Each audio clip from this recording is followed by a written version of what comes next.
Hej. Forleden var jeg ude at fotografere åkander ved Birkesø ved Stoholm, men i dag er jeg taget ud til Jordbro Engsø ved Sønder Ørum.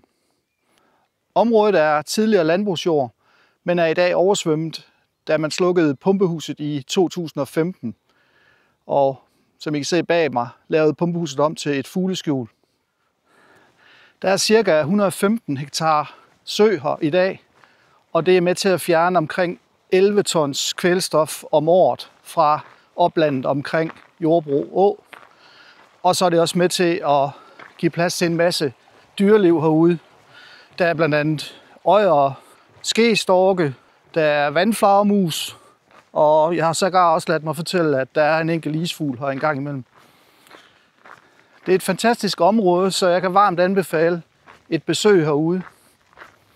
Har du lyst til at vide mere om naturen omkring os, og eventuelt også, hvordan man kan fange den med et kamera, så kan du følge mig på Instagram eller Facebook, eller du kan læse min blog på min hjemmeside.